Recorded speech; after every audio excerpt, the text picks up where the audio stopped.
आज हम लोग पढ़ने जा रहे हैं, बोलिएगा मत, जितनी देर तक पढ़ेंगे शानदार तरीके से पढ़ेंगे, अब कोई नहीं बोलेगा। आज हम लोग पढ़ने जा रहे हैं आई इफेक्ट के बाद दूसरा नंबर इफेक्ट, जिसको बोलेंगे रिजोनेटिंग इफेक्ट। हेडिंग डालिए सब लोग, रिजोनेटिंग इफेक्ट, जिसको शॉर्ट में हम लोग आर इफेक्ट कह सकते हैं, या इसको एक और नाम दिया गया है मेजोमेरिक इफेक्ट, या इसको कहते हैं एम इफेक्ट।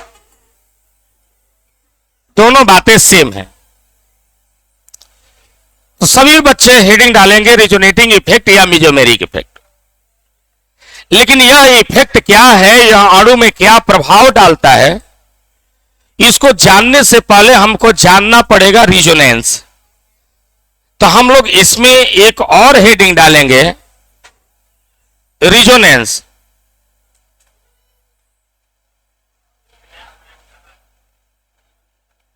रिजोनेंस जिसको बोलेंगे अनुनाद। क्या बोलेंगे? रिजोनेंस यानी अनुनाद। सारे लोग हेडिंग डालिए, रिजोनेंस यानी अनुनाद।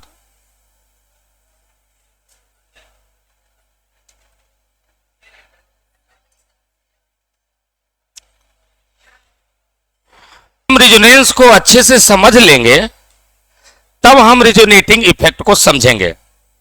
यह ऑर्गेनिक का बहुत ही ज्यादा टॉप क्लास का कंसेप्ट है। इस कंसेप्ट को समझे बिना एक दिन के क्लास लेने के बाद जो ही दूसरा दिन क्लास लूंगा तो इसका महत्व तो अपने आप जो मैं कह रहा हूं वो झलकने लगेगा, स्पष्ट होने लगेगा।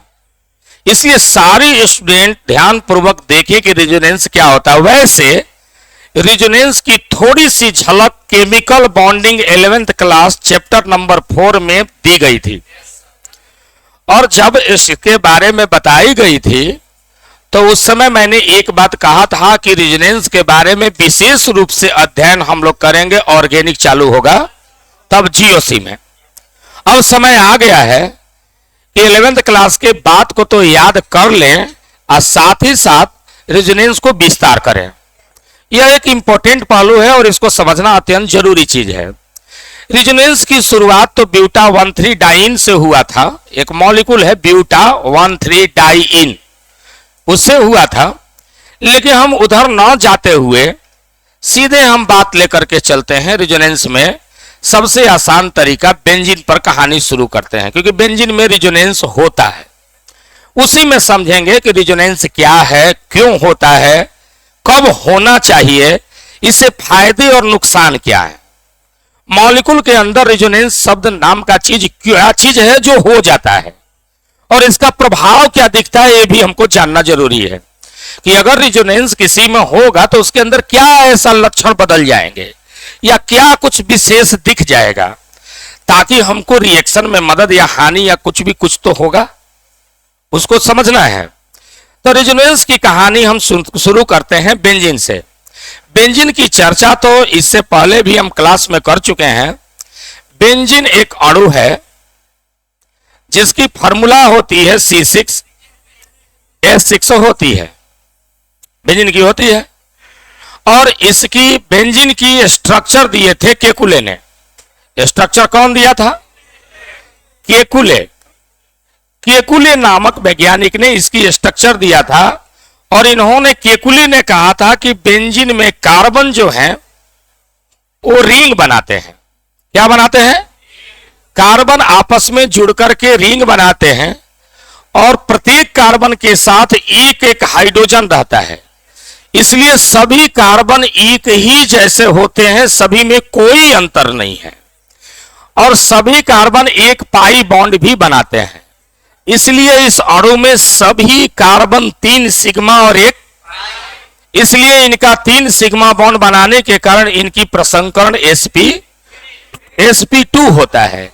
एक ट्रायंगुलर प्लेनर है।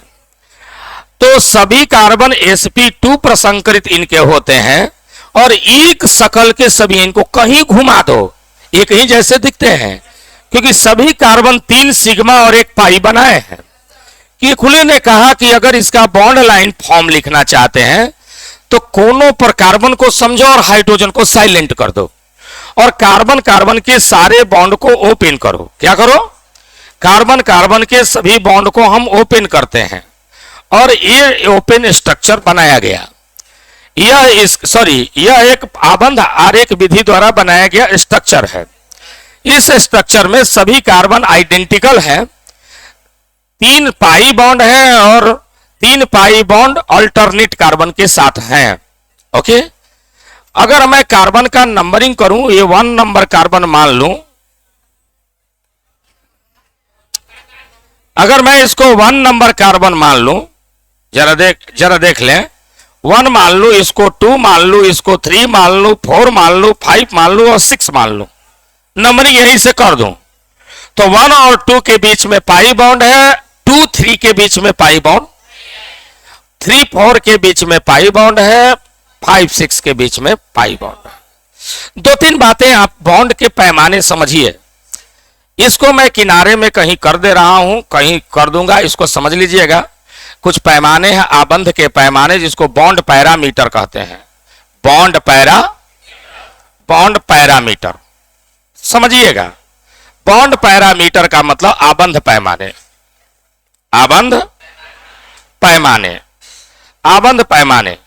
बॉन्ड पैरामीटर में मुख्यतः 4 चीजें हैं, जैसे bond energy Be, Haji, bond energy double की ज्यादा होती है और सिंगल की, क्योंकि डबल में 2 रस्सी है तो दोनों रस्सी को तोड़ने में ज्यादा ऊर्जा देनी पड़ेगी, इसलिए इसकी ऊर्जा ज्यादा देनी पड़ती है तोड़ने के लिए, तो बॉन्ड एनर्जी डबल की ज्यादा और सिंगल की।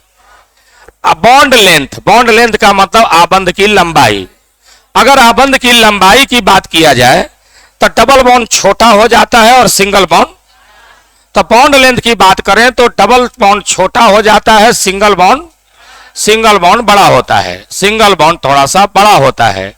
डबल बॉन्ड की आबंध लंबाई 1.34 एंगस्ट्रॉम होता है और सिंगल बॉन्ड की आबंध लंबाई 1.54 एंगस्ट्रॉम होता है, बड़ा है। इसके अलावा आबंध प्रबलता, बॉन्ड स्ट्रेंथ का मतलब आबंध की मजबूती, डबल बॉन्ड की ज्यादा होती है, सिंगल बॉन्ड की कम होती है। उसके बाद बॉन्ड ऑर्डर समझते हो? आबंध कोटि, 2 तत्वों के बीच में जो बंधन होता है वो आबंध कोटि। यहां देख लें, 1 और 2 कार्बन के बीच में डबल बॉन्ड है, तो यहां 1 और 2 की आबंध कोटि क्या है? 2, लेकिन 2 और 3 की आबंध कोटि 1 है जी। तो बॉन्ड ऑर्डर बताते हैं। बॉन्ड ऑर्डर इस सभी के सभी आबंध के पैमाने हैं। इस आबंध के पैमानों को अगर तुम समझ गए तो इनको मैं घेर करके एक जगह छोटा करके कहीं केंद्रित कर देता हूं। हाँ, बस इनको घेर करके मैं कोने में कहीं लिख दिया हूं, बस इसकी इतनी तक ही जरूरत बताई गई है। यहां जरा देख ले, कहते हैं कि कीकुले ने जब बेंजीन का यह स्ट्रक्चर बना दिया, बेंजीन एक केमिकल है, किरोसिन तेल की तरह होता है, यह महंगा नहीं सस्ता है, साइंटिफिक लैब में बहुत सस्ते दामों में मिलता है, लेकिन ये केमिकल बहुत पहले से मिला आ रहा था। इसका अणु सूत्र C6H6 जब से पता चला तब से 100 साल तक इसके अलग अलग नाना प्रकार के स्ट्रक्चर बनाए गए और वो स्ट्रक्चर सही गलत हुआ करते थे।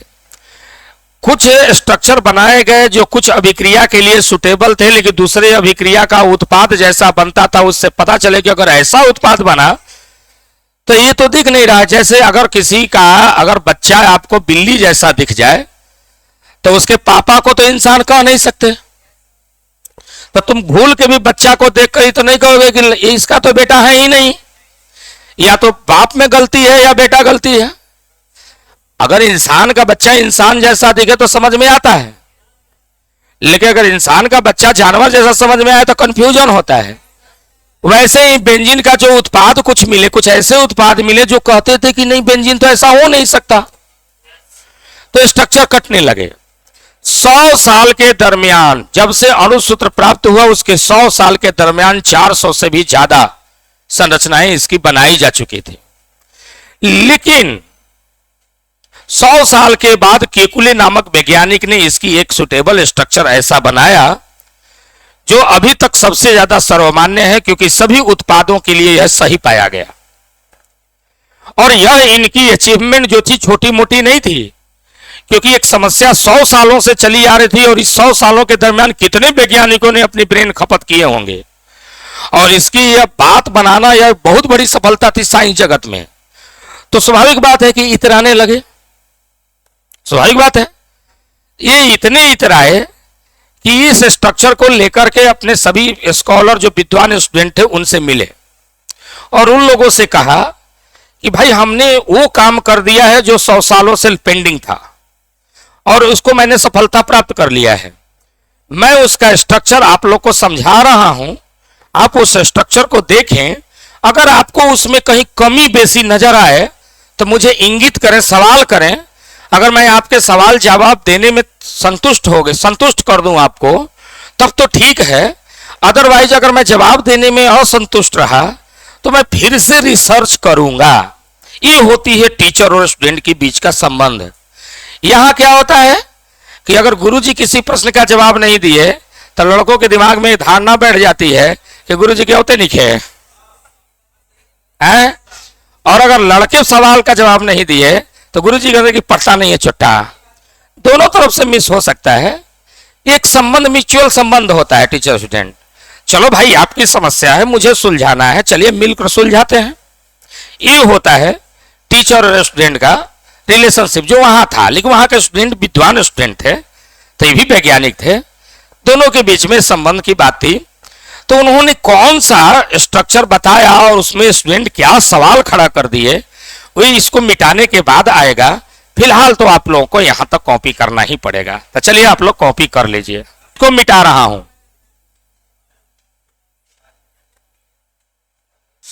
जरा देखें, मेरी बात को सुना। केकुले जब अपने यूनिवर्सिटी है, फोकस इधर, केकुले जब अपने यूनिवर्सिटी में जाते हैं अपने स्टूडेंट के बीच में, तो स्वाभाविक बात है कि खुशी का इजहार करते हैं और कहते हैं कि 100 साल से पड़ा पेंडिंग काम हमने कर दिया और बेंजीन का सही सही स्ट्रक्चर आज हमने ड्रॉ कर दिया। तो स्टूडेंट ने कहा कि हमें भी बताइए। बोले कि हाँ बताता हूं, अगर कमी बेसी नजर आए तो मुझे इंगित करें। तो क्या था, उन्होंने कहा कि बेंजीन एक रिंग जैसी स्ट्रक्चर है। जरा देखिएगा, बेंजीन एक रिंग जैसी स्ट्रक्चर है जिसमें बेंजीन एक रिंग जैसी स्ट्रक्चर है जिसमें 6 कार्बन होते हैं और सभी कार्बन आपस में अल्टरनेट पाई बॉन्ड बनाते हैं। यह एक स्ट्रक्चर है और सभी कार्बन के साथ एक हाइड्रोजन होता है, sp2 है, इसलिए सभी बॉन्ड तल में होंगे और यह प्लेट की तरह होता है। कोई बॉन्ड ऊपर या नीचे उठा हुआ, सब प्लेन में होते हैं और यह एक प्लेनर स्ट्रक्चर होता है अल्टरनेट पाई बॉन्ड के वजह से, और यही बेंजीन की सही स्ट्रक्चर है। लेकिन एक स्टूडेंट को इनकी बात रास नहीं आई। उसने कहा कि सर मुझे एक सवाल का केवल जवाब आप मुझे दे दो, और अगर आप जवाब को दे देते हो, ये आपका स्ट्रक्चर है पहला, और मैं ऐसा ही एक स्ट्रक्चर और बनाना चाहता हूं, और इस स्ट्रक्चर को ध्यान से देखो और तुम मुझे बताओ। उसने टीचर से क्या कहा, उन्होंने केकुले से कहा कि मान लेते हैं कि आपका स्ट्रक्चर का नंबरिंग कर दूं 1 2 3 4 5 और 6 कार्बन है, और मैं भी अपने स्ट्रक्चर में सेम वही जगह पर नंबर दे दूं, तो मेरा भी 6 कार्बन का एक रिंग बन गया। लेकिन मैं अपने स्ट्रक्चर में एक बदलाव करना चाहता हूं और आप सर बता दे कि कौन सा स्ट्रक्चर सही मायने में मेरा वाला गलत है कि सही है। उसने क्या किया कि केकुले ने 1 2 के बीच में डबल बॉन्ड दिया था, तो उसने 2 और 3 के बीच में दिया, और उसने इन्होंने 3 4 के बीच में दिया था तो उसने 4 5 के बीच में दिया और 1 6 के बीच में दिया, और कहा कि अगर आपकी स्ट्रक्चर 1 है और मेरी स्ट्रक्चर सेकंड मान ली जाए तो मेरी स्ट्रक्चर सही है कि गलत है, ये केवल बता दीजिए। केकुले को बात समझ में आ गई। वैज्ञानिक थे, वो इनकी बात को ताड़ गए कि अरे तेरी की तो मुझे खतरनाक फंसा दिया, क्योंकि हाँ या ना कहना दोनों मुसीबत का कारण बन सकता था। मैं कारण बताता हूं क्यों चुप रह गए। चुप ऐसा रहे कि फिर से रिसर्च में जाना पड़ा और 3 साल तक रिसर्च करके पुनः वापस आए।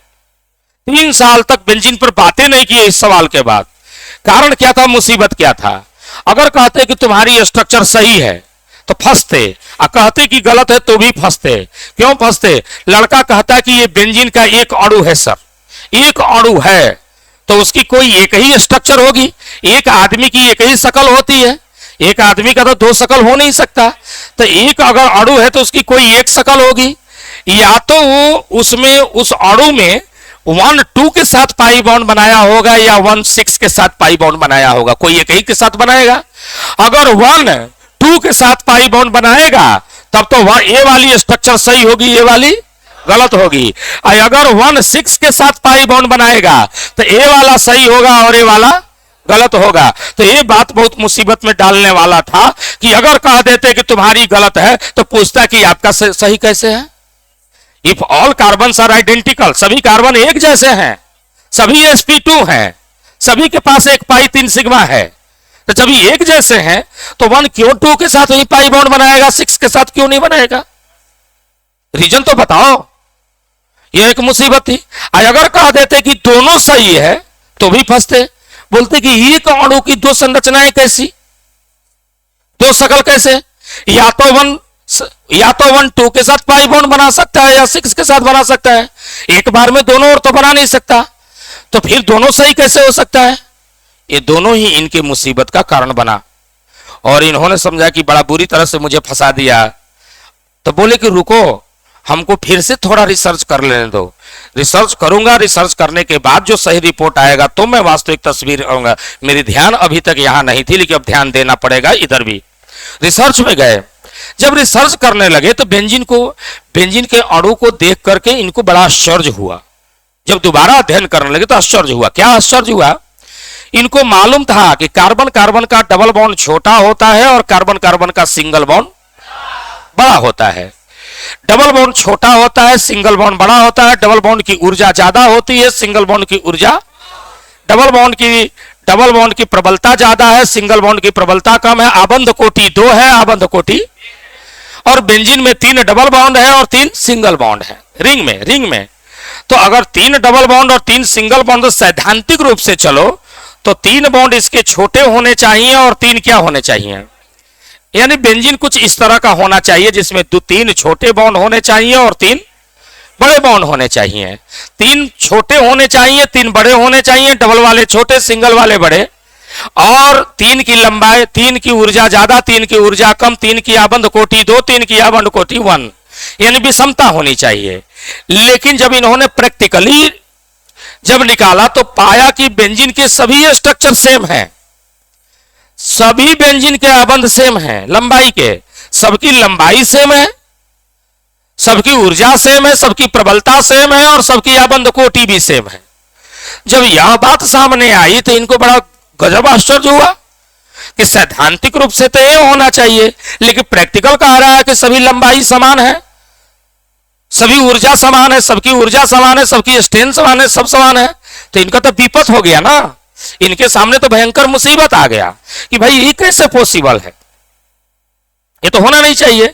लेकिन याद रखना कि जब भी आपको प्रैक्टिकली निकाला गया डेटा और सैद्धांतिक में अगर मतभेद हो जाए तो प्रैक्टिकल को सही माना जाता है और सिद्धांत में चेंजिंग लाया जाता है। तो इन्होंने मान लिया कि इसका मतलब कि सैद्धांतिक रूप से बनाया गया यह स्ट्रक्चर क्या चीज है। अब इनके पास यही स्ट्रक्चर सही है, सभी बॉन्ड पैरामीटर समान हो गए। अब यहां दिमाग लगाने लगे कि अगर बॉन्ड पैरामीटर सभी बराबर हैं, सभी आबंध की लंबाई बराबर है, सबकी ऊर्जा बराबर है, इसका मतलब कि 6 बंधन एक जैसे हैं, तभी तो संभव है। अगर 6 बंधन एक जैसे होंगे तभी सब कुछ सेम सेम होगा। तो 6 बंधन एक जैसे होने की क्या तर्क है? अब जरा देख लो, या तो सभी सिंगल हो और सभी के साथ एक एक हाइड्रोजन तो है ही। तो इनके दिमाग में आया कि अगर सभी कार्बन के पास एक सिंगल बॉन्ड कर दे और एक एक हाइड्रोजन कर दे तो मुसीबत खड़ा हो जाएगा। क्या मुसीबत खड़ा होने वाला है कि भाई कार्बन का तो 3 ही बॉन्ड पूरा हुआ, चौथा बॉन्ड तो हुआ ही नहीं, तो ये तो संभव नहीं है। इन्होंने इसको सिरे से खारिज कर दिया कि ऐसा संभव नहीं है।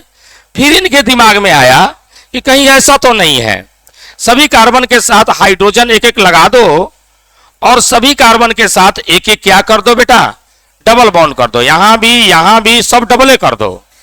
अगर सभी डबल कर देते हो तो एक मुसीबत और आ गया, बॉन्ड तो सभी समान कर दिए, यहां समान किए थे लेकिन बॉन्ड 3 गो हो गया एक कार्बन का, और यहां समान कर दिए लेकिन बॉन्ड कार्बन का 5 गो हो गया। इसी कार्बन को देखो, डबल इधर भी डबल नीचे भी है एक इधर, तो ये भी स्ट्रक्चर सही नहीं है, ये भी नहीं है सही और ये भी नहीं है सही। तो समान करने की चांस क्या है? समान करने का चांस इनको समझ में आया। बोले कि इसका मतलब कि कार्बन के जो बॉन्ड है न तो पूरी तरह से डबल है और न ही पूरी तरह से, बल्कि आंशिक रूप से डबल बॉन्ड ऐसे है। अब इसके होने के कारण क्या कारण है, इसको समझाने के लिए कहते हैं। तो अब आते हैं 3 साल के बाद रिसर्च करके आते हैं, तब वो क्या बोलते हैं इस बात को थोड़ा सा समझ लीजिए। उन्होंने कहा जब 3 साल के बाद आते हैं रिसर्च करके बेटा, तो वो क्या बोलते हैं इस बात को ध्यान से सुनिएगा। ये कहते हैं केकुले कि न तो मेरा स्ट्रक्चर सही है ना तेरा स्ट्रक्चर सही है, ये दोनों ही स्ट्रक्चर फालतू के हैं, गलत है, ये काल्पनिक है जो हमने कल्पना शक्ति से बनाया था। रियल और वास्तविक स्ट्रक्चर तो कुछ और है। तो बोलते हैं, लड़के ने बोला कि सर वो कौन स्ट्रक्चर है और कैसे है? तो बोले कि उसको समझने के लिए पहले इनके डायग्राम को अच्छे से समझो तब रियल स्ट्रक्चर पर आते हैं। इन्होंने कहा कि ये जो स्ट्रक्चर बनाया गया है, इस स्ट्रक्चर को ध्यान से देखिएगा, आप लोग को बनाना होगा। कैसे बनाइएगा? ऐसे 2 समानांतर रेखाएं बनाइएगा, ऐसे थोड़ा तिरछा अंदाज में। देख रहे हैं ना, मैं थोड़ा इसको मोटा से बनाता हूं, मैं इसकी मोटाई थोड़ी बढ़ा देता हूं, व्हाइट है, देख लीजिए। ऐसा तिरछा बनाएंगे, किसी को कोई दिक्कत? ऐसा बनाएंगे तिरछा, यहां 2 बिंदु देंगे, एकदम पतील मत कर देना, दूरी रखना। यहां 2 बिंदु दोनों के बीचों बीच हट करके इधर देना, और इनको भी ऐसे मिला देना। सॉलिड स्टेट में भी हम लोग ऐसा बनाए थे, षटकोण है जी, ऐसा बना दीजिएगा यहां भी और यहां भी। इसके लिए भी अभ्यास कर लो। मैंने ऐसे कर दिया, यहां एक बिंदु दे रहा हूं और यहां एक बिंदु दे रहा हूं, इनको ऐसे मिला रहा हूं और इनको ऐसे मिला रहा हूं। इन्होंने कहा कि ये 6 कार्बन के ये जो देख रहे हो, सिग्मा बॉन्ड जो देख रहे हो वो है, इसको मैं ऐसे बना रहा हूं। सिग्मा बॉन्ड ऐसे 6 लोग हैं रिंग में, 6 लोग यानी 6 कार्बन ऐसे हैं, और हाथ उनका बॉन्ड है और 6 ने हाथ को जोड़ रखा है। तो जो हाथ है वो सिग्मा है, व्हाइट वाला। अब पाई जो है ऐसे लंबवत होता है, याद रखिएगा। जब भी हम बताते हैं सिग्मा और पाई में थोड़ा अंतर समझो। अगर हम ऐसे करते हैं बेटा, तो आपको मालूम होना चाहिए कि जब भी बंधन होता है, ये एक कक्षक ऐसे है, लंबवत कक्षक ऐसे है। तो जब 2 कक्षक आपस में आमने सामने से ऐसे मिलता है तो एक्सियल ओवरलैपिंग होता है, सिग्मा बॉन्ड होता है।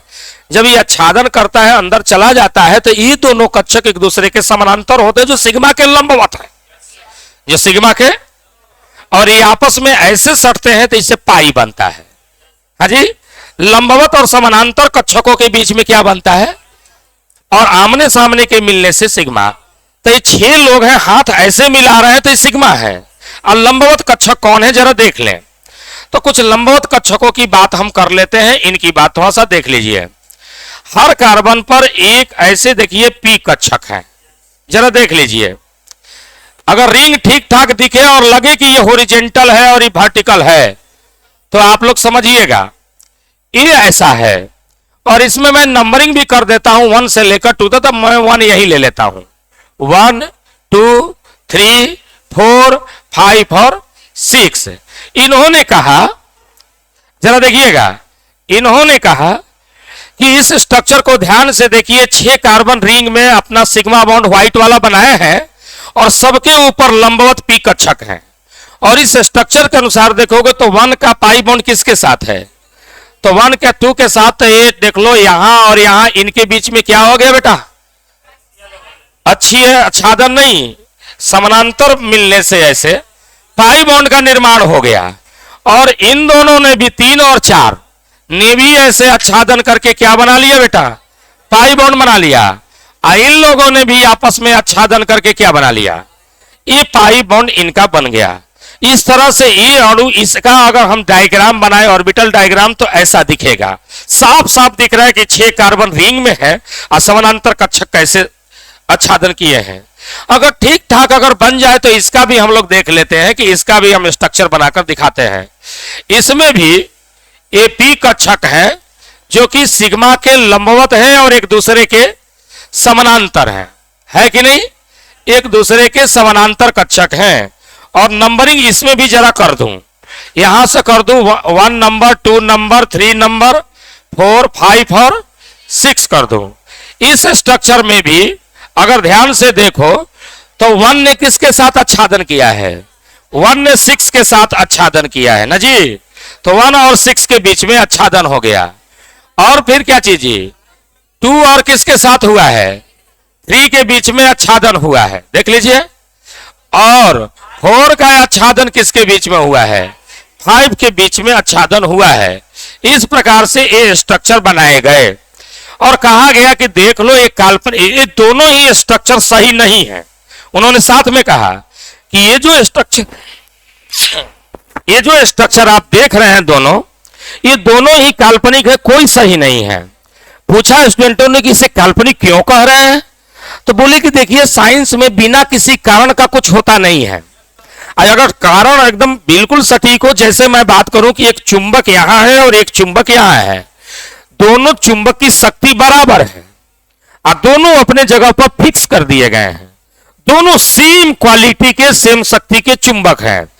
इन दोनों के ठीक बीच में एक लोहा रखा जाए, एकदम बीचों बीच, एक पॉइंट भी, रत्ती भर भी इधर उधर नहीं, तो बताएं कि लोहा पर लगने वाला दोनों का आकर्षण बल समान होगा कि नहीं होगा? तो क्या फिजिक्स के अनुसार बताएं कि लोहा किधर जाएगा? इस दाईं तरफ के चुंबक की तरफ कि बाईं तरफ के? नहीं जाएगा, नहीं जाएगा। अगर यहां का बहुत पावर बढ़ाओगे तो ज्यादा से ज्यादा हो सकता है कि लोहा बीचों बीच टूट करके आधा आधा चला जाए। जब दोनों बले, जैसे मैं यहां खड़ा हूं, मुझे दोनों तरफ से बराबर ताकत से खींची जा रही हो, तो मैं कहीं नहीं घसकूंगा। ज्यादा प्रबल बल होगी तो मेरे हाथ भले कबर जाएंगे, दोनों तरफ जाएंगे, लेकिन दोनों तरफ जाएंगे। ऐसा हो ही नहीं सकता है कि एक तरफ में चला जाऊं। कुछ बातें ऐसी ही हुई। इन्होंने कहा कि बिना साइंस में बिना कारण का कुछ नहीं होता। इन्होंने कहा कि जरा ध्यान से देखो, इन 6 कार्बन के स्थान को देखो। 6 कार्बन जो रिंग के हैं एकदम एक दूसरे के जैसा है। सबके पास 3 सिग्मा बॉन्ड, हाइड्रोजन का मैं नहीं दिखाया हूं, सिग्मा बॉन्ड और एक एक पी कक्षक सबके पास मौजूद है। All 6 carbon are identical in nature, हाँ या ना? सभी आइडेंटिकल है। और ये आइडेंटिकल होने के साथ साथ ये एक दूसरे के साथ बंधन बनाया है। लेकिन मजबूरी जरा देखो, यहां देखो, किसी एक कार्बन को पकड़ लो, मान लो मैं 1 कार्बन को, इसी को पकड़ लेता हूं। इसने एक कार्बन जितना दूर 2 से है उतना ही दूर किससे है? 6 से है। मेरे स्ट्रक्चर में छोटा बड़ा बॉन्ड हो सकता है, क्योंकि मुझे रिंग दिखाना था तो ये बड़ा, ये छोटा मैंने दिखा दिया है। लेकिन बात समझो कि सभी कार्बन की बीच की दूरी क्या है? सभी एक जैसे हैं। तो एक वाला कार्बन जितना दूरी पर 2 से है उतने ही दूरी पर क्या है? तो क्यों यह 2 के साथ पाई का बॉन्ड बनाएगा ऐसे आच्छादन से और 6 के साथ नहीं बनाएगा? क्या इसका कारण हो सकता है? तो लड़कों ने कहा इसका कोई कारण नहीं है। जब मैं यहां से उतनी ही दूरी पर मेरे ही जैसा कोई और हो, इधर भी उतनी ही दूरी पर मेरे जैसा हो, तो मैं क्यों एक एक की तरफ आकर्षित होऊंगा? इसका तो कोई कारण नहीं बनता। हाँ, ये जरा नजदीक होता तो भाई नजदीक था इसलिए आच्छादन हो गया, ऐसी बात हो सकती थी। अब दूर थे इसलिए नहीं किए, लेकिन एकदम समान दूरी पर है तो मैं इसी के साथ करूंगा आच्छादन और इसके साथ नहीं करूंगा, ऐसा कोई तो कारण नहीं है, है? या 6 नंबर का कार्बन जितना दूर 1 से उतना ही दूर 5 से है, फिर क्यों यह 5 से करेगा और 1 से नहीं करेगा? तो इन्होंने कहा कि इसीलिए ये दोनों ही संरचनाएं सही मायने में रॉन्ग हैं, ये गलत हैं, क्योंकि इसमें पक्षपातपूर्ण रवैया अपनाया गया है। एक का पक्षपात 2 के साथ हुआ है, एक का पक्षपात 6 के साथ हुआ है, क्योंकि ये 2 के साथ बना करके 6 को छोड़ दिया है। 6 का पक्षपात 5 से हुआ है, 1 को छोड़ दिया है। पक्षपात यहां नहीं होना चाहिए क्योंकि सभी एक जैसे ही समान दूरी पर हैं। इसलिए कहते हैं कि जब समान दूरी पर चीजें होती हैं तो एक कार्बन अपने एक पाई बॉन्ड को आधा आधा करके बनाएगा। यानी अगर इतना इधर भी कार्बन उतनी ही दूरी पर है और इधर भी कार्बन उतनी ही दूरी पर है, तो यह जो कार्बन है वो इससे आधा बॉन्ड बनाएगा और आधा इधर बनाएगा। इसका पूरा होगा लेकिन दोनों तरफ बराबर करेगा, क्योंकि दोनों बराबर दूरी पर सबको संतुष्ट करना है। क्यों? बात मेरी समझ में आ रही है? अगर मां है अपने दोनों बच्चों के साथ पक्षपात नहीं करनी चाहती है तो सेब को बराबर काट के दोनों को दो। थोड़ा सा भी 19-20 होगा तो पक्षपात हो जाएगा। तो पक्षपात अगर नहीं करना है, सही नियम पर चलना है, तो एक वाला कार्बन इधर आधा बॉन्ड बनाएगा, इधर आधा बॉन्ड बनाएगा, और उनको भी कहेगा कि तू आधा मेरे साथ बनाया तो आधा उधर बना। ऐसे सभी आधा आधा बनाएंगे, ये सही बात होगी। इन्होंने कहा कि सच बात तो ये है कि बेंजीन का यह वाला स्ट्रक्चर ही सही होगा। जरा ध्यान से देखिएगा, बेंजीन का यह वाला स्ट्रक्चर ही सही होगा। कौन वाला स्ट्रक्चर? तो मैं इसको दिखा रहा हूं। इन्होंने कहा कि बेंजीन में सही मायने में ऐसी घटना घटेगी। अरे लड़का ध्यान देना रे, ये जो बेंजीन के जो रिंग है, रिंग के जो 6 कार्बन है, ध्यान दीजिएगा, 6 कार्बन है, 1 2 3 4 5 और 6, वो पक्षपात नहीं करेंगे और ये आपस में आंशिक आंशिक जुड़ेंगे। यानी यहां पर आंशिक आच्छादन हुआ और इसके साथ भी क्या होगा जी? आंशिक आच्छादन होगा। ये भी करेगा आंशिक आच्छादन इनके साथ। समझ में आया? पूरा नहीं, लेकिन सबकी मूड़ी आपस में क्या होगी? जुटेगी। समझ में आया? गुत्थम गुत्थी होगा। और यह सही है, क्योंकि साइंटिफिक दृष्टि से, वैज्ञानिक दृष्टि से यही होना चाहिए। ये पक्षपातपूर्ण बातें वैज्ञानिक दृष्टि नहीं है, क्योंकि ऐसा हो ही नहीं सकता कि एक तरफ बॉन्ड बनाए एक तरफ ना बनाए। इसलिए दोनों ही कोरी काल्पनिक स्ट्रक्चर हैं। सही स्ट्रक्चर यह है। बोली कि होता यह है, लेकिन अगर आप इससे इसको समझना चाहें तो एक तरीके से, काल्पनिक ही तरीके से, लेकिन एक और तरीका है जिससे समझ सकते हैं। बोले कि अगर यह पाई बॉन्ड यहां घसक जाए तो ये कार्बन, तीसरा नंबर का कार्बन रोने लगेगा। क्योंकि ये रोने इसलिए लगेगा क्योंकि इसका 4 बॉन्ड ऑलरेडी थी और एक पाई बॉन्ड और आ जाएगा तो इसका 5 हो जाएगा। तो ये सलाह देगा कि बेवकूफुआ तू हमारा वाला बॉन्डवा ले ले, ये वाला हेयर ट्रांसफर कर दे तो 4 का 4 रहेगा। तो 5वां नंबर रोने लगा कि तू अपना 4 करने के चक्कर में हमको 5 कर दिया। तो बोलता है कोई बात नहीं है, अगर 3 बॉन्ड है ऑलरेडी शिफ्ट करके 3 कर चुका है तो एक जा कर ले, 4 हो जाएगा। तो जब यह शिफ्टिंग होगा बेटा तो कौन सी स्ट्रक्चर नजर आ जाएगी? बन गई। अगर इसमें अगर ये वाला बॉन्ड यहां शिफ्ट हो गया तो इसको यहां होना पड़ेगा और इसको यहां होना पड़ेगा, तो यह स्ट्रक्चर इसमें शिफ्ट हो गया। यानी वैज्ञानिक कहते हैं कि ऐसा महसूस करो जैसे कि पाई बॉन्ड घूम रहा है। पाई बॉन्ड डीलोकेलाइज्ड है। डीलोकेलाइज समझते हो? डीलोकेलाइज का मतलब जिसका लोकेशन निश्चित। अगर पंखा का डायना रुका हुआ है तो लोकेशन निश्चित है कि पूर्व या पश्चिम दिशा में है, लेकिन तेजी से घूमने लगे तो धुंधला हो जाता है, बिखर जाता है।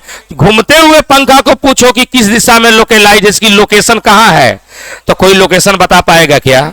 मोबाइल में लोकेशन घर का बताता है। अगर तीव्र गति से कोई बुलेट बंदूक की गोली छोड़ी जाए तो मोबाइल में लोकेशन नहीं बताएगा, क्योंकि कोई एक जगह पर वो लोकेट नहीं है। वैसे तेज रफ्तार से घूमता हुआ पंखा का लोकेशन नहीं है।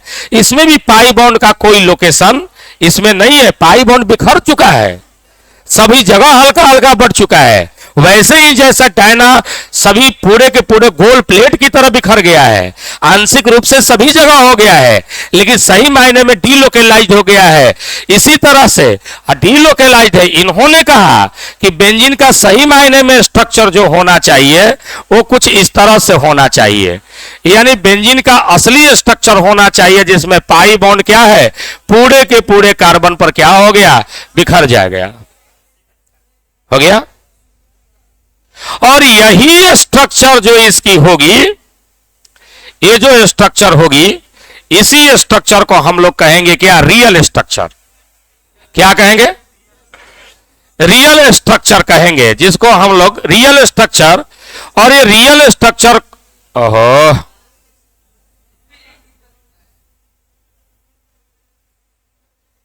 रियल स्ट्रक्चर हो गया, रियल स्ट्रक्चर कहेंगे।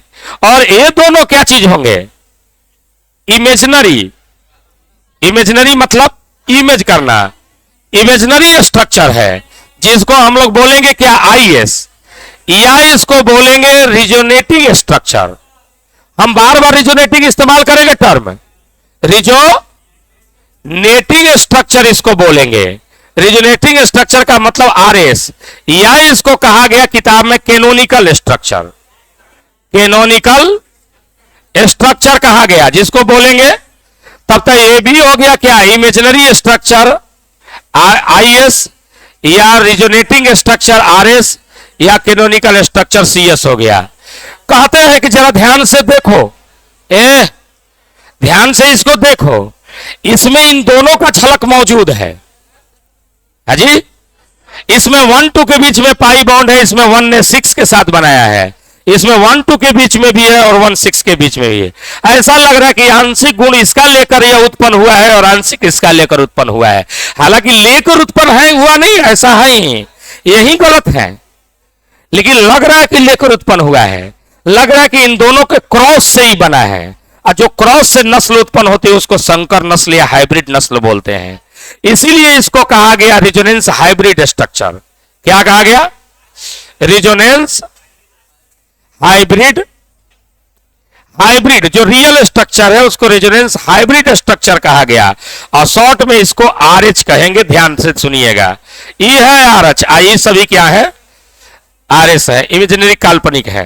अब जरा सुनो बात, सवाल सुनो। एक सवाल से शुरू करता हूं, अब सवाल और जवाब होगा। ये तो मैंने बेंजीन की बात फरियादी। बेंजीन का वास्तव में स्ट्रक्चर ये है, केकुले ने स्टूडेंट को समझाया कि हम पहले गलत थे। रियल में बेंजीन में ये तस्वीर परमानेंट बनकर रहती है, ये वैज्ञानिक तस्वीर है, ये अवैज्ञानिक है, ये हमारी कल्पना शक्ति की थी। ये काल्पनिक है और ये असली स्ट्रक्चर है जिसमें पाई बॉन्ड बिखर चुका है। तो लड़कों ने कई सवाल पूछे जिसका इन्होंने जवाब भी सटीक सटीक अब दिया। इनसे सवाल पहला पूछा जाए कि सर पहले ये बताइए कि रिजोनेंस होता क्या चीज है? तो बोले कि रिजोनेंस कुछ और नहीं है जी। कहते हैं कि रिंग हो या खुला हुआ चैन हो, अगर सभी कार्बन पर, हाई लंबवत वाला, हाई दिखा रहे हैं खड़ा खड़ा वाला, सिग्मा प्लेन में है, हाई कार्बन पर है, सभी कार्बन पर अगर सभी कार्बन पर लगातार लंबवत पी कक्षक ऐसे मौजूद हों, लगातार यहां से अमेरिका तक लगातार, यानी लगातार हो, तो सबकी दूरी समान होगी। तो इसका आच्छादन इसके साथ और इसका आच्छादन इसके साथ नहीं होगा, बल्कि ये इधर भी करेगा और इधर भी करेगा, इधर भी करेगा। यानी सभी आंशिक रूप से एक दूसरे से क्या हो जाएंगे? आच्छादित हो जाएंगे, और पाई बॉन्ड सभी के बीच में बिखर जाएगा, और इसी को कहते हैं अनुनाद। क्या बोलते हैं? यानी सिग्मा बॉन्ड, सिग्मा बॉन्ड ऐसे सिग्मा बॉन्ड के लंबवत और एक दूसरे के समानांतर, सिग्मा बॉन्ड के लंबवत और एक दूसरे के समानांतर पी कक्षकों के बीच में आंशिक आच्छादन है जी। पी कक्षकों के बीच में आंशिक आच्छादन, जिसके कारण पाई बॉन्ड बिखर जाता है, जिसके कारण पाई बॉन्ड बिखर जाता है, अनुनाद कहलाता है। क्या कहलाता है? जैसे बेंजीन में अनुनाद हुआ है, ये बात हो गई। फिर लड़कों ने सवाल किया कि सर जी एक बात मुझे बता दीजिए, एक जेन्युइन सवाल का जवाब दीजिए। कहा जाता है कि जो बॉन्ड कंप्लीट होता है वो स्टेबल होता है। जैसे इसमें 3 गो पाई बॉन्ड पूरी तरह से कंप्लीट है और इसमें भी 3 गो पाई बॉन्ड पूरी तरह से कंप्लीट है, तो हम लोग के अनुसार यह स्टेबल होना चाहिए। इसमें पाई बॉन्ड 3 गो 6 पर आधा आधा बिखर गया, आधा आधा 6 पर बिखर गया। ऐसा लग रहा है जैसे 3 सेब को काट करके 6 लोगों में बांट दिया गया है, आधा आधा ऐसा बिखर गया। तो इसमें पाई बॉन्ड बिखरा हुआ है, आधा अधूरा है। फिर यह अणु कम अस्थायी होना चाहिए और ये ज्यादा अस्थायी होना चाहिए। अगर ऐसी बात है तो फिर क्यों कोई बेंजीन अपने अंदर इस तरह की घटना करना चाहेगा? इन्होंने कहा कि नहीं, बात को थोड़ा अच्छे से समझ लीजिए। इन्होंने कहा कि नहीं, इसको ध्यान से समझो। बोलते हैं कि अस्थायित्व के दो रीजन होते हैं। आपकी बात सही है कि आधे अधूरे बॉन्ड कम अस्थायी होते हैं और कंप्लीट बॉन्ड ज्यादा अस्थायी होते हैं। मतलब आधे अधूरे बॉन्ड जो बनने को या टूटने को होता है, अधूरा बनता है, वो कम अस्थायी होता है, और जो कंप्लीट बन चुका है वो ज्यादा अस्थायी होता है। ये सही है, लेकिन कुछ और भी चीजें देखनी पड़ती हैं इस केस में। कहते हैं कि परिवार में अगर 6 लोग हैं और 6 लोगों के बीच में असमानता है तो अस्थायित्व का सबसे बड़ा जहर काम करता है। जैसे अगर परिवार में 6 लोग हैं और एक का बच्चा, एक के लड़के जो है दिल्ली के कन्वेंट स्कूल में पढ़ रहे हो और एक को गांव के प्राथमिक विद्यालय में पढ़ाया जा रहा हो, तो वहां पर दोनों परिवार के दोनों सदस्यों के बीच में बड़ा अंतर हो जाएगा और बहुत ज्यादा असंतोष हो जाएगा। वो घर टूट जाएगा, टूटना तय है। अगर टूटने से बचा लो, मान लो ये मेरा कलम है, मैं इतना हिस्सा को लोहे की स्टील से, मान लो ये कलम है, इतने इसको मैं मजबूती के लिए इतना हिस्सा को स्टील से खूब पैक करा दूं, इतना को भी पैक करा दूं और बीच में छोड़ दूं, तो बीच से पक्का टूटेगा। कवर करो तो पूरा या खुला रखो तो पूरा, एक भाव रखो ना। दोनों को कम से कम, उसको दिल्ली से उतार करके भभुआला, इसको प्राथमिक विद्यालय से उतार कर भभुआला, तो परिवार चलेगा।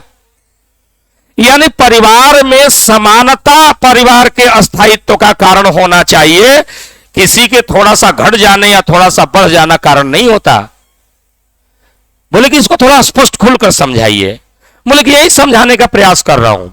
इस बेंजीन में 3 डबल बॉन्ड है और 3 क्या है, तो 3 मजबूत है और 3 क्या है, 3 की आबंध ऊर्जा ज्यादा है और 3 की आबंध ऊर्जा क्या है, 3 की आबंध लंबाई छोटी है और 3 की आबंध लंबाई कम है। 3 प्रबल 3 दुर्बल तो हो ही गए। 3 की आबंध कोटि 2 है और 3 की आबंध कोटि क्या है।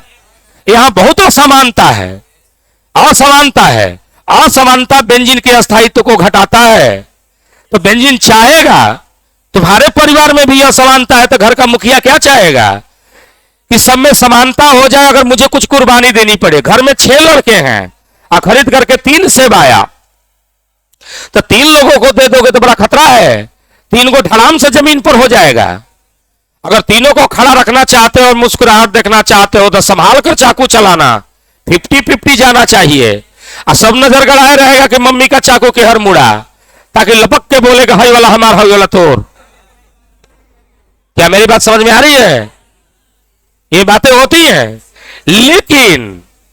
लेकिन मम्मी तब समझ जाती है, नजर देखती है कि क्या देख रहा है, अब बड़ी समझ जाती है। अगर भूल से तनी मनी 19-20 हुआ तो अपने में से थोड़ा सा हिस्सा देना पड़ता है कि ले तू ही खा ले, लेकिन रो मत। लेकिन अगर खा रहा है सेवा, देख रहा है कि मम्मी उसको अपने में से दे रही है, तो मम्मी पर टकटकी हो लगा लिया कि जब उसको दियो तो तनिया सा हमरों को दो, यहां तक होती है। तो मम्मी अपने 6 बच्चों को क्या करेगी, बराबर बराबर करेगी। भले मुंह में निवाला इतनी जाए स्वाद ना आए, एक अंगूर आया और 2 बच्चे तो अंगूर को काट के दे दो, भले टेस्ट ना आए, लेकिन मिलना चाहिए 50-50। Equality gives stability to the molecule, हाँ या ना? इक्वलिटी होनी चाहिए। अगर कुर्बानी सेब की धज्जी धज्जी उड़ जाए कोई फर्क नहीं पड़ता। इसका मतलब क्या है, पाई बॉन्ड बिखर जाए, टूट कर आधा आधा हो जाए, फर्क नहीं पड़ता जी। आबंध लंबाई सबकी समान होनी चाहिए, आबंध ऊर्जा सबकी समान होनी चाहिए, आबंध कोटि सबकी समान होनी चाहिए, आबंध प्रबलता सबकी समान होनी चाहिए। और बेंजीन में ऐसा होने का एक ही कंडीशन है कि सबकी आंशिक रूप से क्या हो जाए, मुड़ी सट जाए। और इसीलिए अनुनाद की घटना होती है, बिकॉज अनुनाद gives, resonance gives extra stability to the molecule, यानी अणु को एक विशेष अस्थायित्व उत्पन्न करता है, इसलिए अनुनाद की घटना होती है। अब सवाल यह है, 2-3 सवाल का जवाब और थोड़ा सुन लीजिए कि लड़कों ने पूछा कि सर जी जब वास्तविक स्ट्रक्चर ये है तो फिर इन काल्पनिक स्ट्रक्चर का क्या मतलब, हम बेंजीन का काल्पनिक स्ट्रक्चर क्यों दिखाए? बोले कि ये बड़ा झमेला का बात आ गया। भले ही वास्तविक है, लेकिन इनकी हमको कोई जरूरत नहीं है। बेंजीन अगर हम ला करके हथेली पर रखें और उनके अणु को चुने और उसके स्ट्रक्चर देखें तो ऐसा ही दिखेगा। लेकिन ये स्ट्रक्चर हमारे किसी केमिकल रिएक्शन में जब स्टूडेंट कॉपी पर रिएक्शन बना रहा होगा तो उस समय इस स्ट्रक्चर का हम कुछ नहीं कर सकते। क्यों? क्योंकि हमको अगर अटैक करा करके, देखो भाई, रिएक्शन की एक क्रिया विधि होती है। क्रिया विधि का मतलब अभिक्रिया होने का तरीका। अभिक्रिया होने के तरीका में क्या शामिल है? अभिकारक का आक्रमण करना, पुराने बॉन्ड का धीरे धीरे टूटना और नए बॉन्ड का बनना और अंत में उत्पाद बनना। यह अभिक्रिया का क्रिया विधि तरीका है। एक क्रिया विधि बोले कि हमारे पास जो क्रिया विधि उपलब्ध है वो क्रिया विधि स्टेबल बॉन्ड के लिए है, कंप्लीट बॉन्ड के लिए है। हम टारगेट उसी को कर सकते हैं जो फिक्स लोकेशन पर हो, जो तेज गति में हो। उस पर टारगेट करना बड़ा मुश्किल होता है। यानी ये जो बॉन्ड है इसमें पाई बॉन्ड बिखर चुका है पूरी तरह से, हमको पता ही नहीं है कि रियल में पाई बॉन्ड है कहां। तो 6 कार्बन में किस कार्बन पर अटैक करना है यहां अनिश्चित है। इसलिए सब कुछ होने के बाद भी हम इसका रिएक्शन मैकेनिज्म में कोई इस्तेमाल, क्योंकि हमारे पास रिएक्शन मैकेनिज्म तो स्टेबल बॉन्ड, एक जगह पर फिक्स बॉन्ड की ही होती है। इसलिए ये सही होने के बाद भी इसका इस्तेमाल हम नहीं कर सकते। और हमें अगर इस्तेमाल करना है तो हमें कैनोनिकल यानी एक काल्पनिक स्ट्रक्चर की जरूरत पड़ने वाली है। ऐसी काल्पनिक स्ट्रक्चर। तो बोले कि सर जी किसी अणु के कितने काल्पनिक स्ट्रक्चर हो सकते हैं? लड़कों ने सवाल किया कि किसी अणु में कितने काल्पनिक स्ट्रक्चर यानी आरएस कितने हो सकते हैं? तो बोले कि पाई बॉन्ड को हटा हटा करके, घुमा घुमा करके जितनी संरचनाएं बना सकते हो वो सभी काल्पनिक हो सकती हैं। केवल यह वाला जो है ना यही वास्तविक हो सकता है। तो किसी अणु की पाई बॉन्ड के स्थानांतरण के कारण जितनी संरचनाएं बनाई जा सकती हैं वो सारी संरचनाएं काल्पनिक होती हैं। तो बोला कि सर अगर किसी अणु के 5-6 काल्पनिक स्ट्रक्चर ऐसे बन गए, जैसे यहां बेंजीन को 2 बनाए हैं लेकिन बेंजीन को आगे दिखाऊंगा 5 तरह की स्ट्रक्चर होंगी काल्पनिक।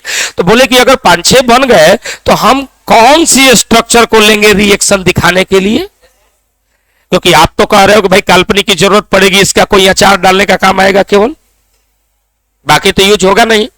तो कौन सा लेंगे? तो इन्होंने कहा कि जो सबसे ज्यादा अस्थाई वाला होगा उसी को हम यूज करेंगे। तो बोले कि अस्थाई तो कैसे पता चलेगा? तो इन्होंने कहा कि जिसमें पाई बॉन्ड सबसे ज्यादा होगा वो सर्वाधिक अस्थाई वाला स्ट्रक्चर होगा और उसी का यूज हम लोग करेंगे। बेंजीन बताऊंगा तो इसके 5 स्ट्रक्चर में पता चलेगा कि यही स्ट्रक्चर अस्थाई है। इसलिए आज भी जब भी हम ड्रॉ करते हैं तो यही स्ट्रक्चर ड्रॉ करते हैं। इसके प्रभाव वगैरह की चर्चा हम लोग करेंगे, लेकिन आप लोग पहले इसको कॉपी कर लीजिए, तब हम बातों को सिलसिलेवार जितनी बोले हैं सबको कलमबद्ध कराएंगे। एक क्वेश्चन लिखिए, अनुनाद क्या है? लिखिएगा अनुनाद क्या है? अनुनाद है यह है सिग्मा बॉन्ड के लंबवत और एक दूसरे के समानांतर पीक कक्षकों के आंशिक रूप से आंशिक आच्छादन, जिससे पाई बॉन्ड बिखर जाता है, डीलोकेलाइज्ड हो जाता है। क्या चीज जी? डीलोकेलाइज्ड हो जाता है, डीलोकेलाइज्ड हो जाता है। इसे हम क्या बोलते हैं? डीलोकेलाइज्ड का मतलब क्या? लोकेशन अनिश्चित हो जाना। तनी रहा पंडित जी, हमारे बतिया तनी सुन ले बच्चा है। डीलोकेलाइज्ड हो जाता है, इसे हम क्या बोलते हैं भैया? लिख डालो। किसी अणु में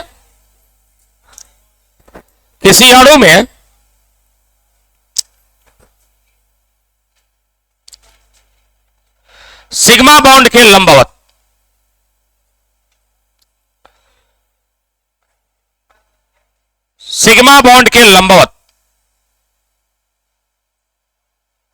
और एक दूसरे के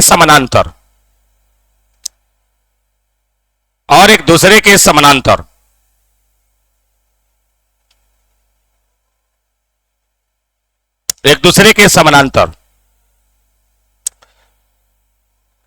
पी कक्षकों का,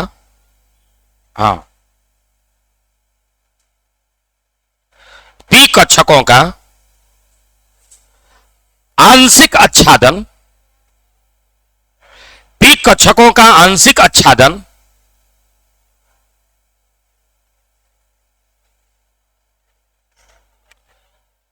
जिससे पाई बॉन्ड आंशिक आच्छादन जिससे पाई बॉन्ड पूर्णतः विसरित हो जाता है,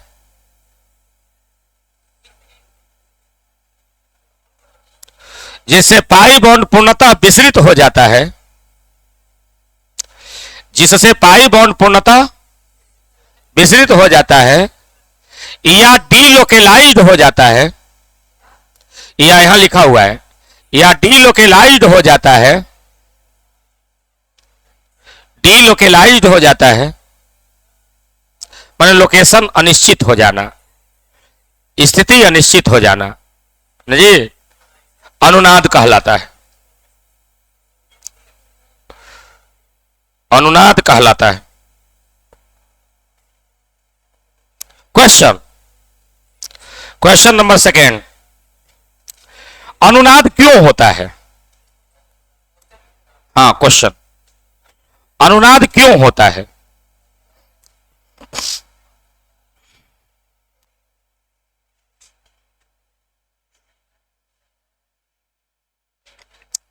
अनुनाद क्यों होता है?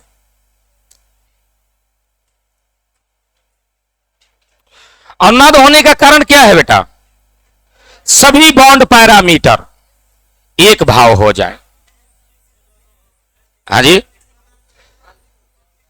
लिख डालिए, क्योंकि यदि अणु में,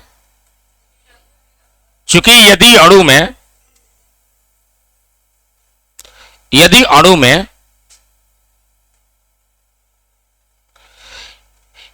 एक एक अंतराल पर पाई बॉन्ड होने के कारण, नहीं एक एक अंतराल पर पाई बॉन्ड हो,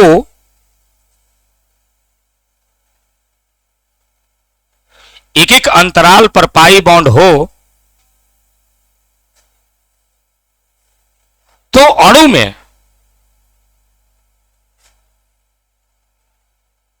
असमानता उत्पन्न हो जाती है।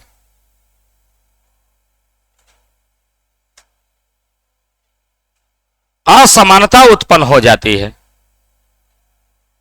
अर्थात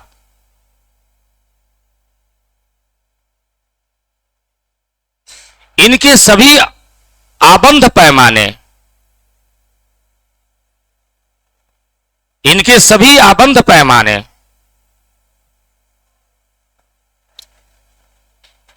आबंध पैमाने जैसे आबंध लंबाई, आबंध प्रबलता, आबंध लंबाई, आबंध प्रबलता, आबंध ऊर्जा, आबंध लंबाई, आबंध प्रबलता, आबंध ऊर्जा, आबंध कोटि,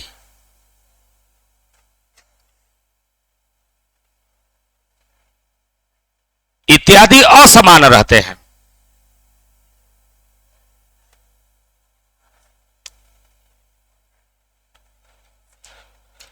जिससे अणु अस्थायी होता है,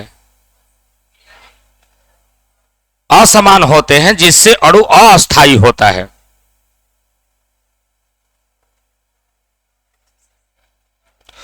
जिससे अणु अस्थायी होता है।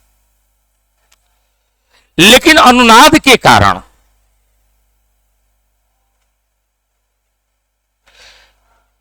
लेकिन अनुनाद के कारण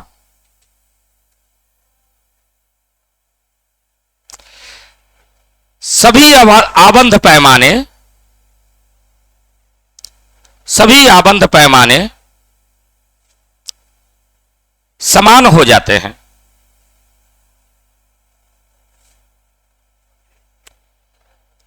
समान हो जाते हैं, जिससे अणु में अस्थायित्व उत्पन्न होता है।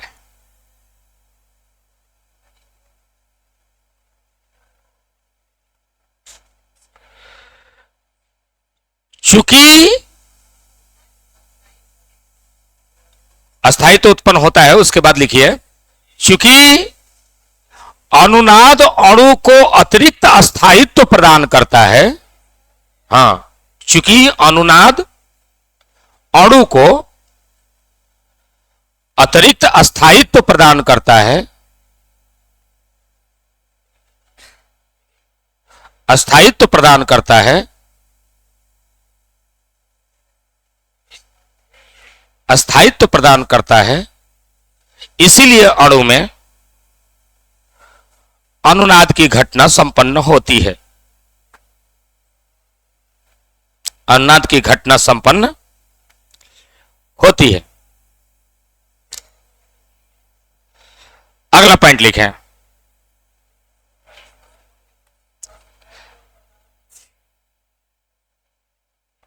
अगला पॉइंट लिखें जो कि क्वेश्चन का आंसर नहीं है, ये अलग से पॉइंट है। लिखें, वे सभी संरचनाएं वे सभी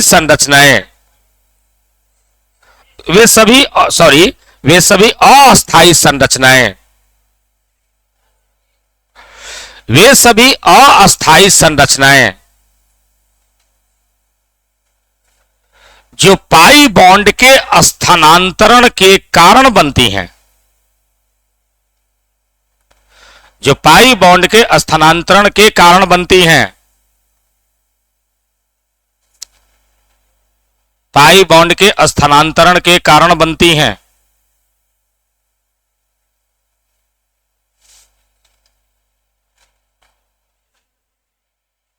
काल्पनिक होती हैं।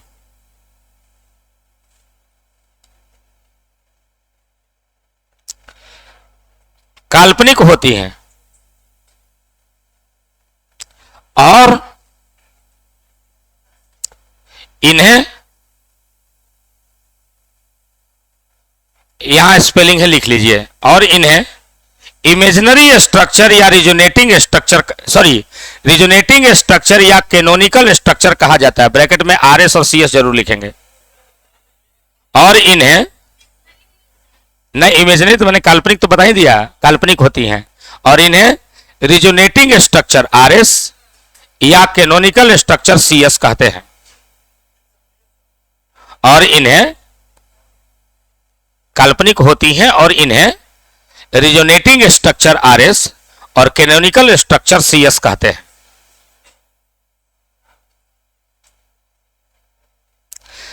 तो यहां पर बेंजीन के केवल 2 सीएस दिखाए गए हैं या आरएस दिखाए गए हैं, एगो 1 और एगो, लेकिन और भी होंगी, आगे चल करके हम लोग देखेंगे। ओके, ये काल्पनिक है, नकली है, कल्पना किया हुआ है, असली तो ये है रिजोनेंस हाइब्रिडेशन। लिख डालिए, किसी अणु का, अगला पॉइंट, हां अगला पॉइंट, किसी अणु का सर्वाधिक अस्थायी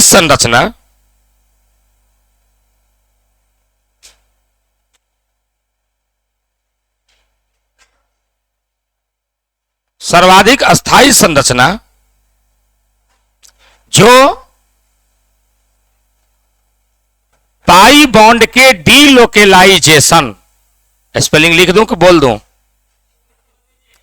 पाई बॉन्ड के डीलोकेलाइजेशन, डीलोकेलाइजेशन यानी अनिश्चित स्थान होने के कारण, बिखराव के कारण, पाई बॉन्ड के डीलोकेलाइजेशन के कारण बनता है।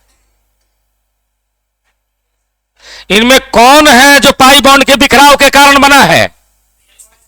आइए ना, सबसे ज्यादा स्थायी है, तो वह सर्वाधिक अस्थायी संरचना जो पाई बॉन्ड के डीलोकेलाइजेशन के कारण बनता है, रिजोनेंस हाइब्रिड स्ट्रक्चर कहलाता है। ब्रैकेट में आरएच लिख लो, के कारण बनता है रिजोनेंस हाइब्रिड स्ट्रक्चर, ब्रैकेट में आरएच कहलाता है।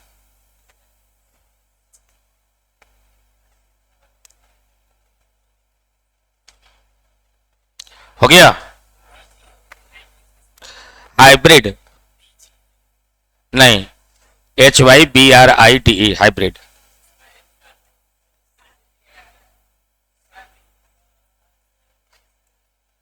हाइब्रिड स्ट्रक्चर कहते हैं। हो गया? अगली बात जरा देख लें, इतनी की बात कि ये तो हमारा रियल स्ट्रक्चर, लेकिन इसका कोई काम नहीं है। काम तो हम इन्हीं से करेंगे। कौन सी? आरएस से। किससे? हम आरएस से काम करने जा रहे हैं, आरएस से कोई काम नहीं करेंगे।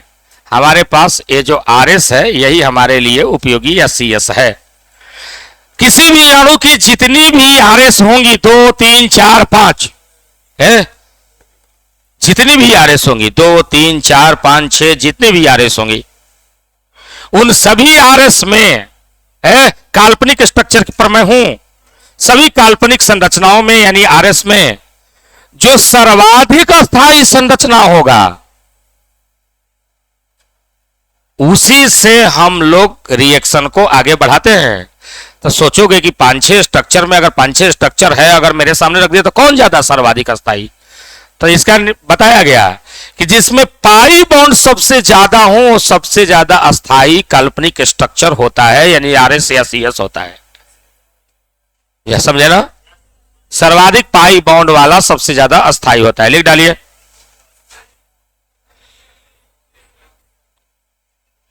सभी काल्पनिक संरचनाओं अर्थात आरएस, हाँ अगला पॉइंट, सभी काल्पनिक संरचनाओं अर्थात आरएस में, सभी काल्पनिक संरचनाओं अर्थात आरएस में वह आरएस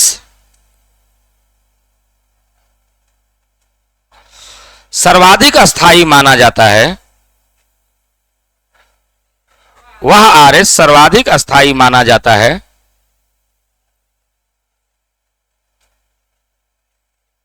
सर्वाधिक अस्थायी माना जाता है जिसमें पाई बॉन्ड की संख्या सर्वाधिक हो, जिसमें पाई बॉन्ड की संख्या सर्वाधिक हो, और यही अभिक्रिया के क्रिया विधि के लिए जरूरी होता है। क्रिया विधि मतलब मैकेनिज्म, अभिक्रिया के क्रिया विधि, मैकेनिज्म ऑफ रिएक्शन या रिएक्शन मैकेनिज्म, अभिक्रिया की क्रिया विधि के लिए जरूरी होता है, अभिक्रिया की क्रिया विधि के लिए जरूरी होता है। हो गया? एक क्वेश्चन लिखिए भाई, अनुनाद क्या है जान गए, अनुनाद क्यों होता है जान गए, अनुनाद कब होता है? हाँ जी, कब होता है जान जाएंगे तो कैसे बनाते हैं ये भी जानेंगे। तो क्वेश्चन लिखिए, अनुनाद कब होता है?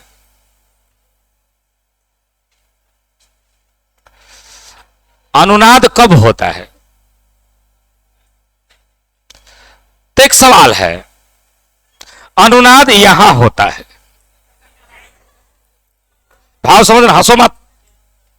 अनुनाद यहां होता है, अनुनाद होता है यहां जब लगातार कार्बन पर सिग्मा के लंबवत और एक दूसरे के समानांतर पी कक्षक लगातार होते हैं। अगर ये नहीं हुआ, अगर ये दूर हो गया तो इसी से सट जाएगा, ये कहेगा तो दूर है नहीं सटेंगे, इसलिए गैप देकर के नहीं, लगातार हर कार्बन पर अगर खड़ा खड़ा ऐसा कंडीशन है तो अनुनाद होता है। बोला हाँ या ना?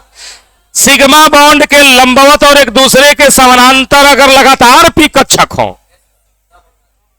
अनुनाद की घटना होती है, अनुनाद की घटना होती है। तो सवाल एक सामने उत्पन्न होता है कि सर जी ये तो आपने ऑर्बिटल डायग्राम बनाया तो समझ पाए कि लगातार पी कक्षक है, लेकिन एक सामान्य सा स्टूडेंट जो पहली बार अभी आईएससी पढ़ रहा है, उस स्टूडेंट को तो ऑर्बिटल का सारा डायग्राम बनाने आता नहीं है, तो वो लड़का कैसे जान पाएगा किसी अणु को देख करके बेंजीन ऐसा या ऐसा बनाया गया, तो देख करके कैसे जान पाएगा? बेंजीन छोड़ो, कोई और अणु मिल जाए तो उस अणु की संरचना को सिग्मा पाई देख करके कैसे समझ पाएगा कि उसमें अनुनाद की कंडीशन कहां बन रही है, यानी कहां पर लगातार पी है कि गैप हो गया है, ये कैसे जानेगा? तो बोले कि इस चीज को, इसी चीज को मतलब लगातार लंबवत पी ऑर्बिटल, सिग्मा के लंबवत और एक दूसरे के समानांतर लगातार पी ऑर्बिटल है कि नहीं, इस चीज को बताता है कंजुगेशन सिस्टम। क्या बनाता है? कंजुगेशन। तो हम चलिए कंजुगेशन सिस्टम की बात करते हैं। हाँ देखिए, अभी मत लिखिए, क्वेश्चन लिख लिए हो ना कि अनुनाद कब होता है, अनुनाद कब होता है, तो मैं दिखा रहा हूं कंजुगेशन सिस्टम की स्थिति में अनुनाद की घटना होती है। ए बेटा देखो रे, कंजुगेशन सिस्टम, तनी बात को समझिए। नहीं पहले देखो, ए हीरो लोग, कंजुगेशन का मतलब संयुग्मन। अगर कतार में लाइन से लड़के खड़े हो तो लड़का का संयुग्मन लड़का के साथ है, लेकिन लड़का लड़की हाथ जोड़ करके मान लो किसी अभियान में लगातार खड़े हो तो लड़का का कंजुगेशन लड़की के साथ है। कंजुगेशन का मतलब संयुग्मन, साथ साथ। देखिए किसके साथ कौन है, कंजुगेशन कहते हैं कि कंजुगेशन सिस्टम या कंजुगेटेड सिस्टम कर देते हैं।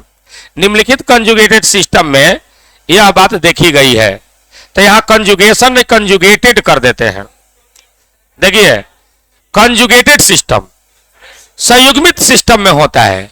संयुग्मित सिस्टम का मतलब किसी अणु में अगर 5 कंडीशन अभी फिलहाल मैं दिखा रहा हूं आईएससी के लिए, देखिएगा किसी अणु में अगर ऐसा दिख जाए डबल बॉन्ड, और डबल बॉन्ड के बाद सिंगल बॉन्ड, फिर डबल बॉन्ड, कम से कम इतना यही लगातार चले, इन्हीं का रिपीटेशन हो, सिंगल डबल ऐसे चलता रहे, तो समझ लेना कि उसमें अनुनाद की घटना पक्का होने वाली है। उदाहरण देता हूं, कार्बन है डबल बॉन्ड, कार्बन है सिंगल बॉन्ड, कार्बन है डबल बॉन्ड, ऐसे है ना जी, डबल सिंगल ऐसे चल रहा है। तो डबल का मतलब क्या चीज है, यहां पर देख ले डबल बॉन्ड बना है मतलब ऐसे है, यहां भी डबल बॉन्ड है मतलब क्या चीज है, ऐसे है।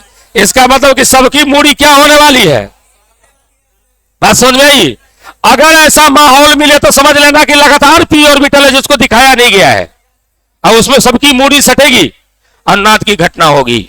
दूसरा कंडीशन देता हूं, अगर किसी अणु में डबल बॉन्ड सिंगल बॉन्ड और लोन पेयर हो जाए, या डबल सिंगल चलता रहे, अंत में लोन पेयर हो जाए, सिंगल के बाद double bond single bond double bond single bond, और अंत में क्या आ जाए जी, लोन पेयर आ जाए, लोन पेयर, तो यहां भी अनुनाद की घटना घटती है। मैं आपके सामने उदाहरण दे सकता हूं, उदाहरण के रूप में प्रस्तुत कर रहा हूं।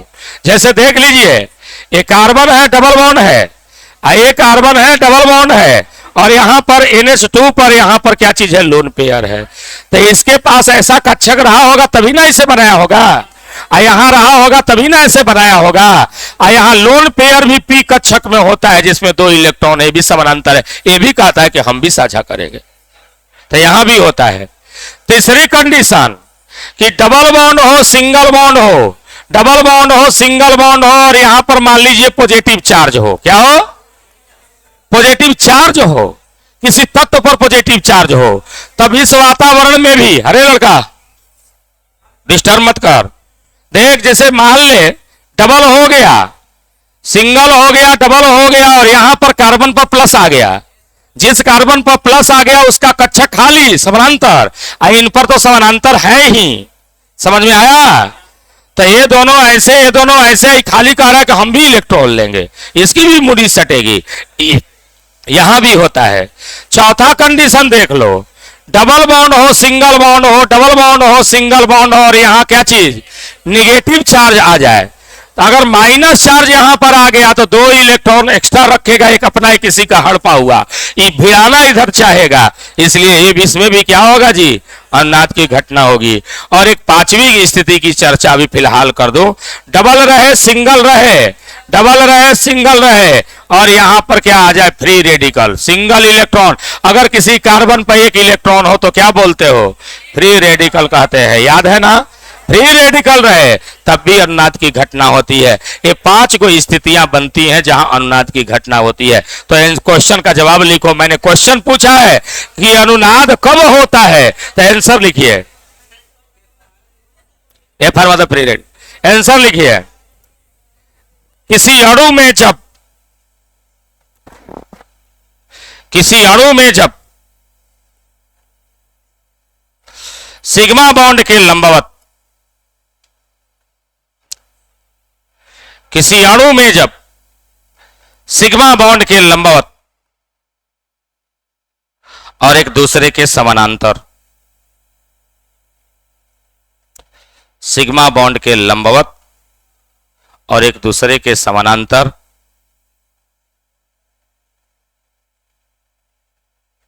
लगातार पी कक्षक उपस्थित हों, लगातार पी कक्षक उपस्थित हों। पी कक्षक, टी कक्षक सुनाई दे रहा है, वाह वाह वाह महान आत्मा। अभी तक तो टी कक्षक हमहू नहीं सुने। पी पी कक्षक उपस्थित हों तो अनुनाद होता है। तो अनुनाद होता है और इसे सामान्य स्तर पर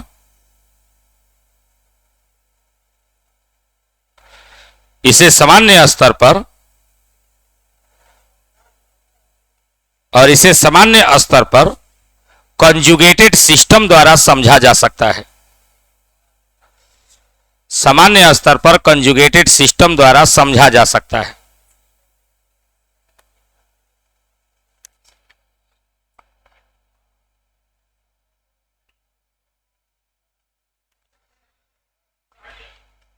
चलिए कॉपी कीजिए, सारे लोग इसको कॉपी कर लीजिए।